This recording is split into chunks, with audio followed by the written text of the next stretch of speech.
Aujourd'hui, celui qui n'est pas musulman, animiste, bouddhiste, branamiste ou témoin de Jéhovah s'est dit chrétien. Mon frère, tu t'es dit chrétien parce que tu es membre d'une église. Tu dis que tu es chrétien parce que tu es baptisé et confirmé. Tu dis que tu es chrétien parce que tu as fait une école théologique ou une école biblique. Tu dis que tu es chrétien parce que tes parents sont chrétiens. Tu dis que tu es 100% catholique, protestant, baptiste, évangélique ou même pentecôtiste. Tu dis que tu es chrétien parce que tu as reçu tous les sacrements. Tu dis que tu es chrétien parce que tu donnes tout ton argent à l'église.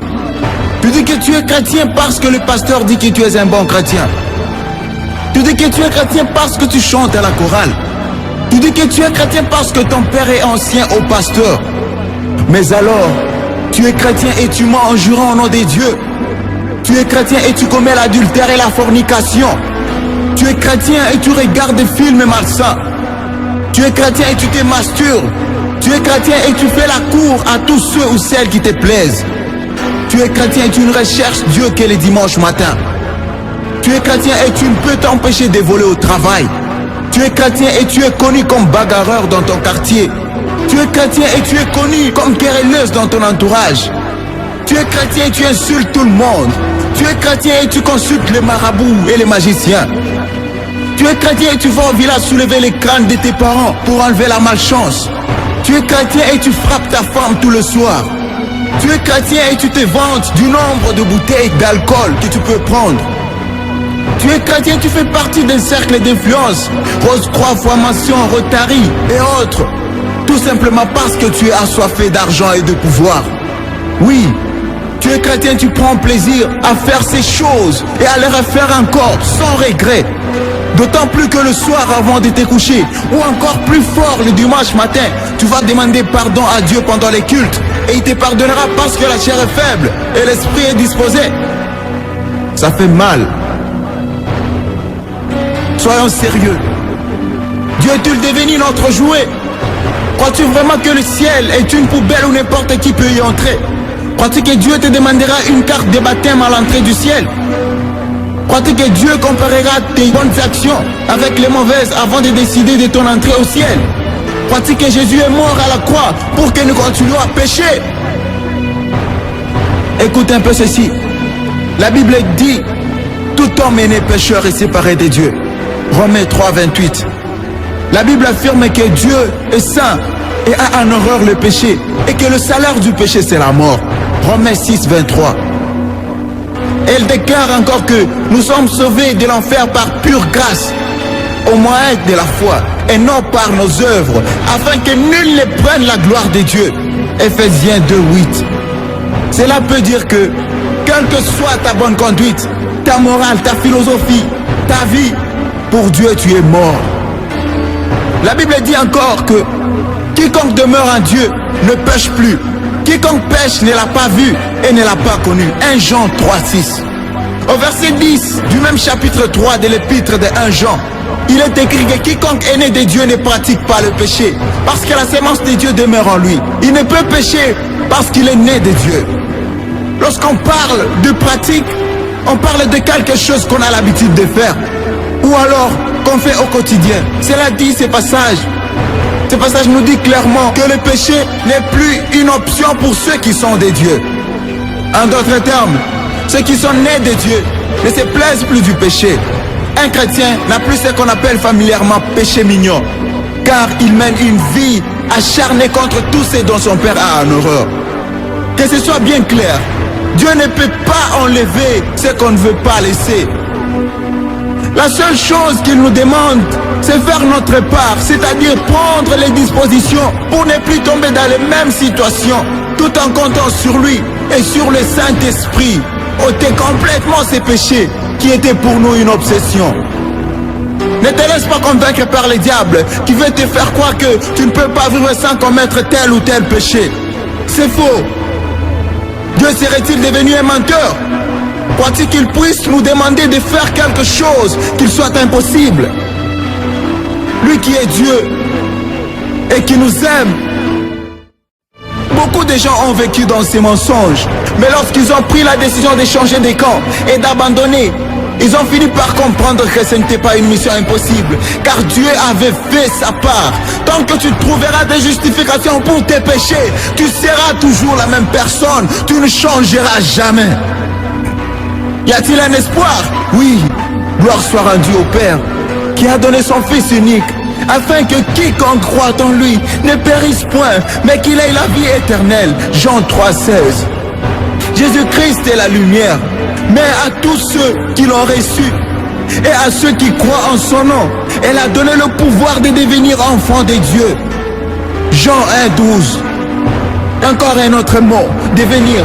On peut donc comprendre qu'on n'est pas enfant de Dieu, mais qu'on le devient lorsque premièrement on reçoit Jésus-Christ et ensuite on croit en lui et en son sacrifice. Cela dit, avant ça, tu n'es qu'une simple créature de Dieu, à la différence que tu es fait à son image. Un chrétien est par définition celui qui vit comme Jésus-Christ, celui qui a Jésus-Christ pour modèle.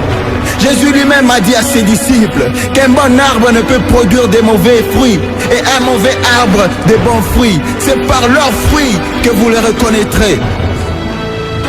La religion ne te sauvera pas. Jésus-Christ est le seul qui te sauvera. Si tu veux devenir un vrai enfant de Dieu et un véritable chrétien, voici trois démarches à suivre. 1. Confesse tous tes péchés à Dieu, en lui disant que tu regrettes de les avoir commis. 2. Demande à Jésus-Christ de venir habiter dans ton cœur et dis-lui que tu acceptes de faire de lui ton sauveur, ton Seigneur, selon qu'il dit lui-même dans Apocalypse 3,20. Voici, je me tiens à la porte et je frappe. Si quelqu'un entend ma voix et ouvre la porte, j'entrerai chez lui, je souperai avec lui et lui avec moi. 3. Répands-toi de tes mauvaises voies en changeant de conduite. Tout ceci se fera dans une prière que tu feras avec foi et sincérité, car sache qu'il te sera fait selon ta foi. Aussi, Dieu ne regarde pas la longueur de ta prière, ni la beauté de tes phrases, ni encore l'enjancement de tes mots, mais à l'attitude de ton cœur lorsque tu lui demandes d'y entrer et de faire de toi son enfant. Sache que Jésus-Christ est fidèle et il entrera comme il a promis. En entrant, il te baptise du Saint-Esprit, car lui seul a ses pouvoirs. Jean-Baptiste pouvait encore dire, moi je vous baptise d'eau, mais celui qui vient est plus puissant que moi. C'est lui qui vous baptisera du Saint-Esprit et de feu. La Bible dit encore que si tu confesses de ta bouche le Seigneur Jésus-Christ et si tu crois dans ton cœur que Dieu l'a ressuscité des morts, tu seras sauvé. Romains 10, 9 à 10. La Bible nous enseigne que la mort de Jésus sur la croix a effacé toute la condamnation. Il s'est fait malédiction pour que tu hérites le royaume des cieux. Si quelqu'un en Christ est une nouvelle créature, les choses anciennes sont passées. Voici toutes choses sont devenues nouvelles. 2 Corinthiens 5, 17.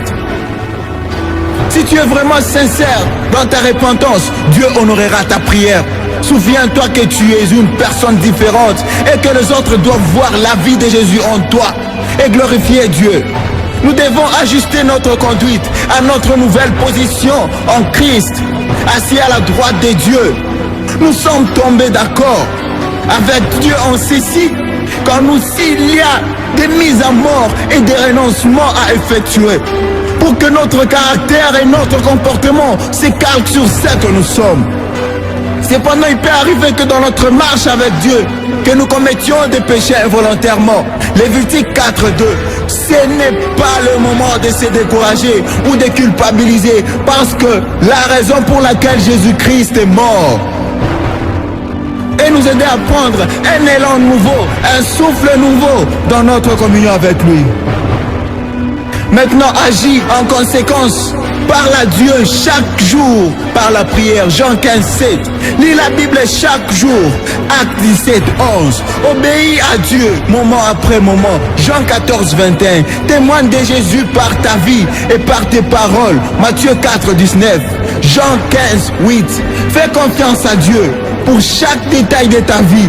1 Pierre 5, 7. Laisse le Saint-Esprit diriger ta vie, ton témoignage et le rendre puissant. Galates 5, 16, 17. Maintenant tu es libre. Tu peux fouler la grâce qui t'a été offerte par Jésus-Christ. Il a 2017 ans sur la croix du Calvaire, mais sache qu'on ne se moque pas de Dieu. Ce que nous aurons sémé, nous les moissonnerons aussi. Voici, je viens bientôt, dit Jésus dans Apocalypse 22:7. Heureux celui qui garde les paroles de la prophétie de ces livres. Que celui qui est injuste soit encore injuste. Que celui qui est souillé s'essuie encore. Et que celui qui est saint se sanctifie davantage. Voici, je viens bientôt, et ma rétribution est avec moi, pour rendre à chacun selon ce que son œuvre. Je suis l'alpha et l'oméga, le premier et le dernier, le commencement et la fin. Heureux ceux qui lavent leurs robes afin d'avoir droit à l'arbre de vie et d'entrer dans les portes dans la ville. Dehors les chiens, les enchanteurs, les impudiques, le meurtrier, les idolâtres et quiconque aime et pratique les mensonges. Apocalypse 22, 11, 15. Seigneur, aie pitié de nous. Merci Seigneur pour ta gloire et ta puissance. Merci pour tout le temps que tu nous accordes. Merci pour la vie que tu nous accordes, Seigneur. Sois béni, mon Jésus.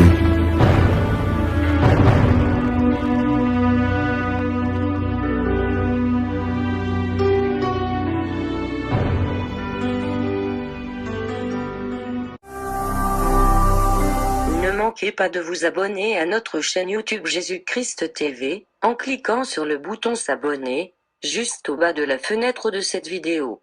Ainsi, vous recevrez automatiquement nos nouvelles vidéos, et vous ne raterez aucune. Vous connaîtrez la vérité, et la vérité vous affranchira. Jean 8, 32.